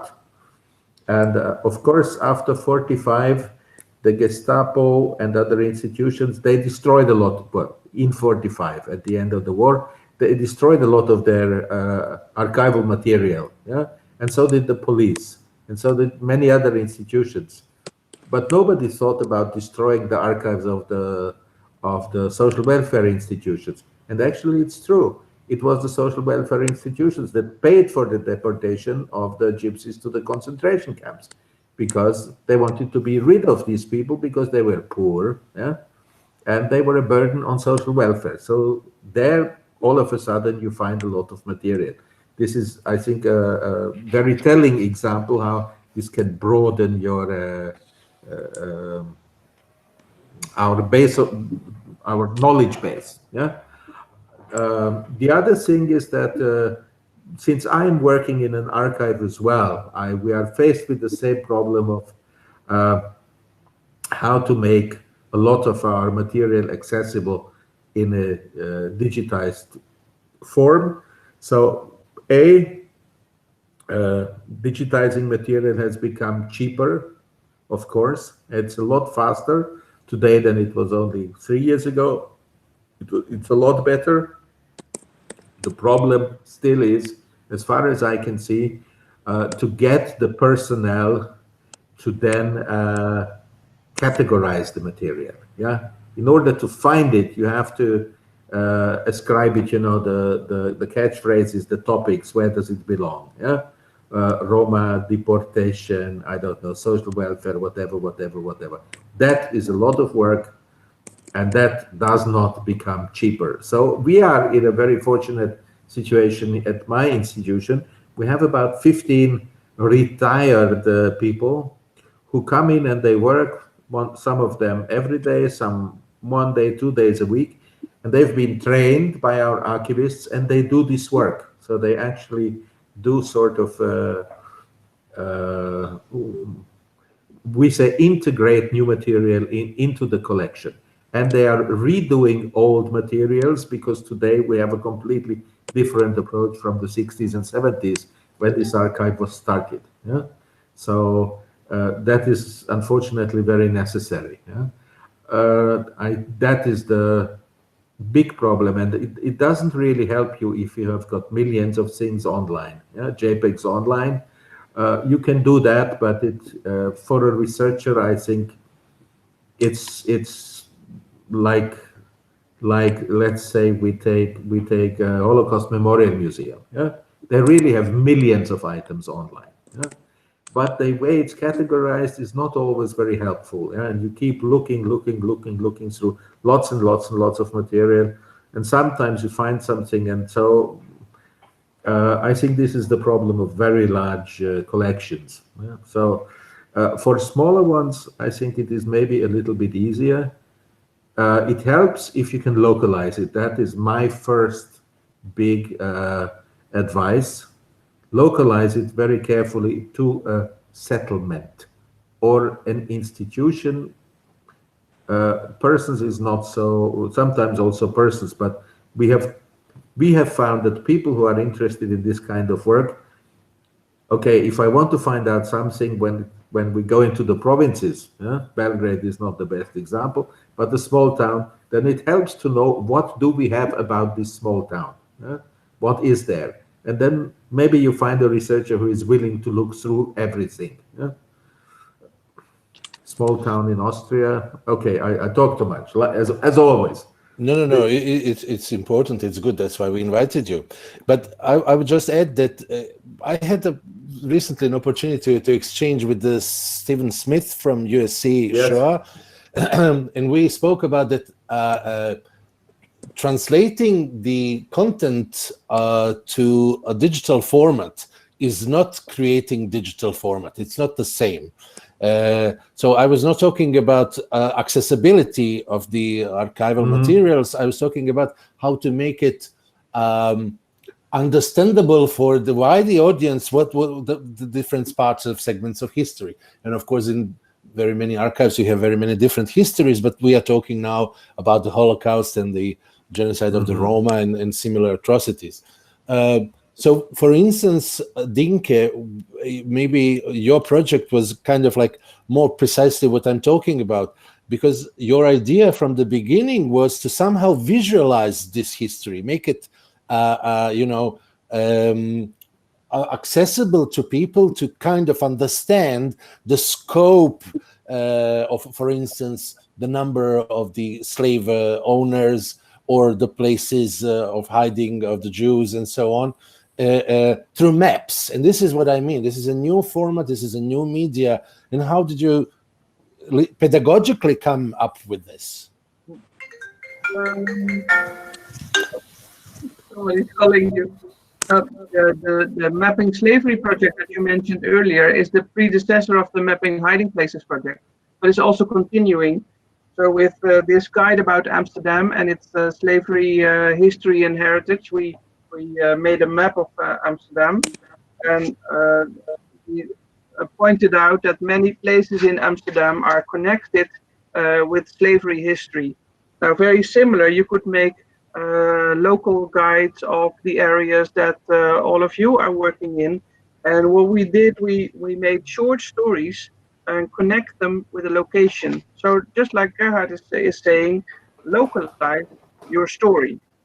So you have to think what part, what area, what place in Amsterdam or in Vienna or in Belgrade are we talking about? Where can I connect the story to a place on the map? So that is what we do all the time. And so we connect history and place. Yeah. And possible, like the first document you showed, Gerhard, of the girl who asked permission to marry. You could see where did she live at the time and the address where she lived, or the address of the office where she wrote her letter, for instance. It can be different locations. Then you can put that point on the map and you connect it with the document. So from the map, you go directly into the archive. That would be my suggestion. Can I please get up, please answer in one sentence? We have done something like this in a completely different project, which is online, and it's a responsive website, so you can watch it. It's called Memento Vienna, where we have put the last addresses of 65,000 deported Jews from Vienna on the map, and also the Roma that we found, and also the people victims of political persecution.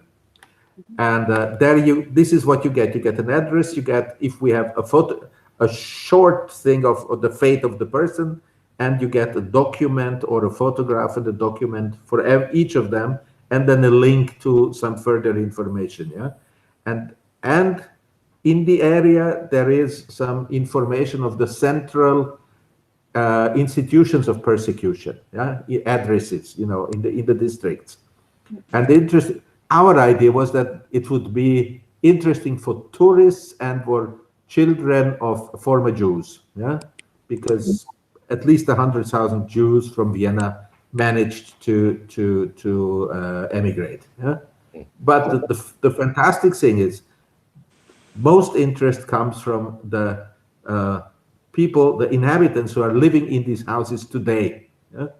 They find it completely fascinating to discover that they are living in a house, in a flat where people have been deported from it. They, all of a sudden, they have a very personal approach to this big topic of Holocaust. Yeah?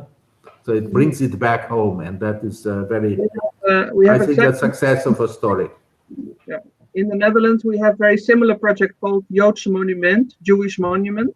And it's also, so it's the last legal address of a Jewish person in the Netherlands, but it's only victims and last legal address. So that's a big database. But for my project on hiding, there is not a lot of in there. Yeah, of So course. I would be very, I think we have to connect databases. So maybe our project could cooperate, but then we need new data journalists and people who know the technology to connect databases and to harmonize databases. I think that is the way forward in that.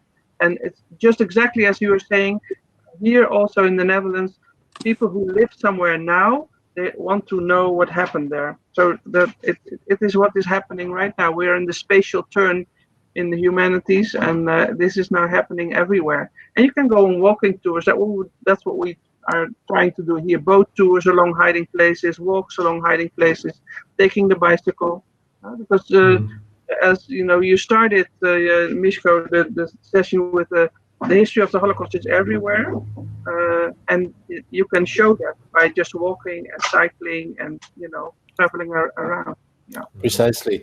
Tinke said, I have to leave soon. So okay, no, we are getting to the end very soon as well. But I just wanted to say that it's not the problem of a specialist who will be able to connect the databases. It is a matter of developing user interface and user experience. Namely knowing what kind of data you want to connect and in which way, but the technology behind connecting different data is relatively simple and available, but knowing what to connect and in what purpose, it is something else. Bishop Jovan, from the perspectives of this area where we live here, now you said that there is a huge lack of you hear me? Yes, of course. Yes, there's a huge lack of research of history, not the theory around it, but the history itself, if I understood correctly what you said earlier. What would be the next step? Okay, these are the bases. Okay, we need 200 more PhDs on this period in our country. Okay, but what would be the next step in order to raise the awareness in the entire population of the importance of understanding and teaching about this history, beside a common and oversimplified thing like, if you don't know your history, you are not yourself, and so. But those are just some words. There's no deep meaning in it. Well, thank you for this. But that's. I was just thinking during the last words of Gerhard and Miss Doubleman, yes, if I'm not mistaken with the family name, but about the fact that we had to face working on Sajmište.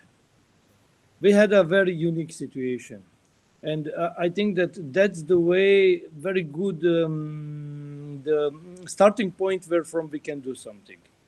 After the Second World War, Staro Sajmište was used for many things, but the most interesting, in a not good way, was the fact that the central tower and few more parts of the camp were given as a studios, the art studios to the Yugoslav artists. Among them, even famous Rasha Todosijević, who is really one of the world-known pioneers of conceptualism, together with Marina Abramović and so on and so on. So when we, as a commission, met for the first time, we found out that the central tower, which was a command of the camp, was still occupied by the artists. And they were heavily protesting our intention to make a memorial ground there. Heavily protesting. And on the other hand, can you imagine that in Auschwitz there are art studios and that everybody are very calm there? That's okay.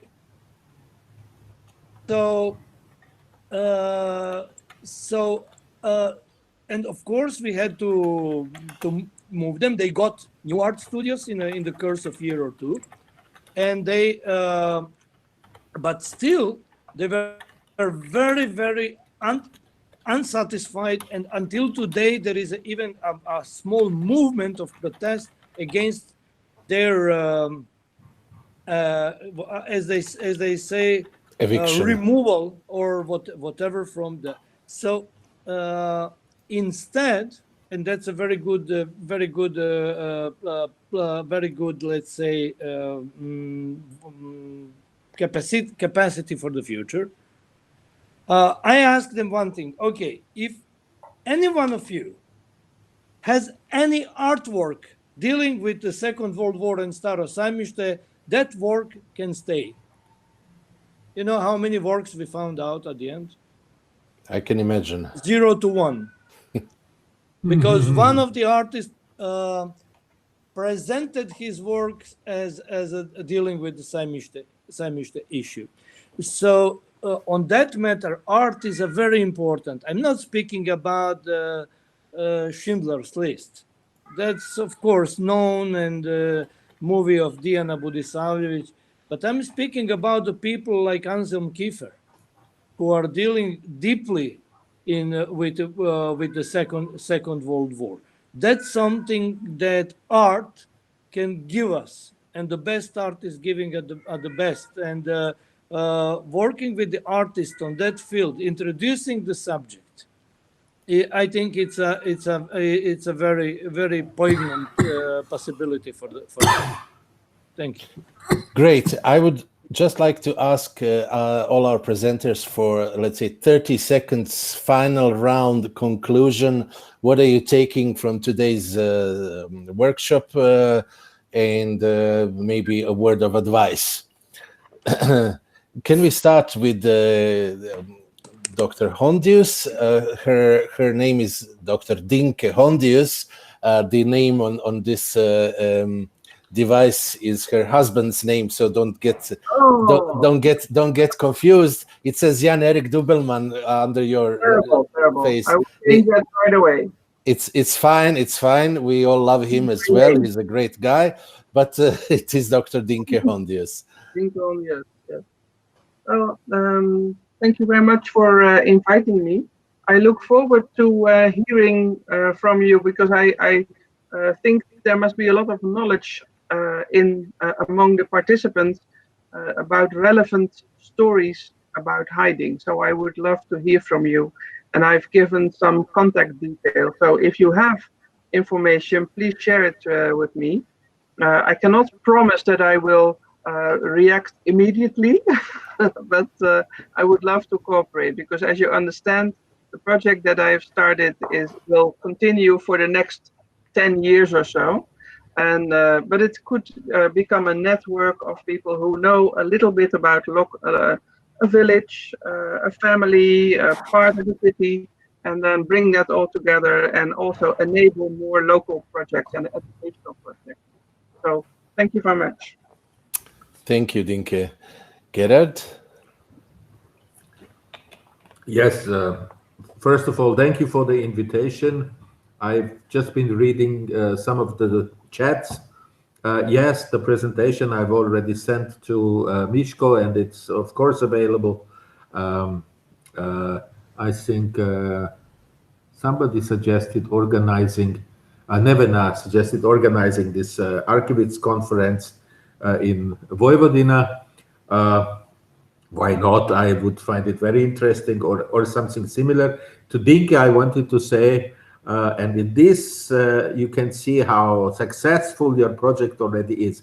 There is a database of living in hiding in Austria, because the Austrian National Fund, which was established in 1999 and then 2000, you could apply for some kind of, what was it called, Wiedergutmachung, restitution payment for living in hiding. So lots of people actually sent in the documentation how they survived in hiding. That concerns Jews and Roma. So there is quite a number of cases there that you can use immediately for the Austrian context. Very interesting, also very well documented material. Yeah, I will let you have the contact. Wonderful. Can you send me information? Can you, The Austrian National Fund, Nationalfonds, is. I think we should be in contact later. Yeah. Yes. Okay. Good. I'm very bad about advice. I'm also always very happy when I get some new information. I personally found it very interesting, and yes, I will be very interested in working on the Balkans, and also this is maybe my last idea, not because it is far away, but because through the movements and migrations, the history of what happened on the Balkans is very much part also of the pupils of Austria today and in Vienna, because their families come from this region. And I think it's important for them also to know something about the family background and about the very distorted and not really always peaceful past of the region that these families come from. So I think it's very important for us in Austria to know about this. We've tried to incorporate this sometimes in a Roma project in the Netherlands, but didn't really succeed. But the next time we will. Thank you, Gerard, so much. Dinke, about hiding, placing, and survivors in Serbia and Neven, I can give you a good source. There are 5 books called We Survived, where basically entire surviving Jewish community has been documented, and many of them were in hiding. The books are at the known address where Nevena is at the moment. Bishop Chuleberg, your final comments on today's session, and maybe a word to our participants. You are muted. So, thank you. I hope my cat will not interfere significantly in this conversation. But I would like just to say that next year we will have a conference that was scheduled for this year. It's a Jasenovac 2020. Basically, it was idea of Uppsala University and Tomislav Dulic. And it was, let's say, undercover of under the wings of IRA, and that should be one scientific academic conference on the level that is required. Not to mention that we had some pseudo conferences recently. In some places, I don't want to talk about it, but concerning the Balkans, it's a very important to give a serious approach to the things, and I'm begging you to participate and to make it clearly what is the mainstream historical narrative and what is not. In the Balkans, due to the very important oral tradition of writing history, we still have that issue, that something that appears from the papers or from the oral sources can be immediately put as a mainstream history. We need very serious approach, very serious cooperation with the serious people in order to affect the public sphere. Thank you, Bishop Jovan. This is quite an opening for the next workshop we are planning for 6th of July, actually. You touched upon distortion and the politicization of the history and the reliabilities of historical sources, and the help when I say we here on the Balkans, we might need from the international expert community. You mentioned this conference. It will be hosted, as you said, precisely by the Uppsala University Topography of Terror and Shoah Memorial, and supported by IRA next year. But in the same way, our project is constructed as a cooperation between well-established large international institutions and archives such as Arlsen Archive and the National Archive of Hungary, and the Jewish Museum of Prague, his Holocaust Museum of Sered in Slovakia, and so on. So we unfortunately here need a presence and involvement of international experts to be taken seriously and to get sort of stempel of seriosity when it comes to dealing with this topic. So next time, 6th of July, I hope to have somebody from the USC Shoah from Los Angeles. We already agreed a very interesting person, an expert, an architect behind the Johannesburg Memorial of Holocaust and Genocide Memorial will be our guest. And also, hopefully, as always, one of the most respected Serbian experts in the field. But you have to discover about this in the coming days when we publish the invitation. I would like to thank to all our guests, Dr. Gerard Baumgarten, Dr. Dinke Hondius, and Bishop Jovan Čuleberg. I would like to thank Director Dr. Nebojša Kuzmanović from the Archives of Vojvodina, and all you who have been with us for almost 2.5 hours. Thank you so much, and you can like our Facebook page and continue following the development in our project. And of course, you are most welcome to the next online workshop in July. Thank you and goodbye.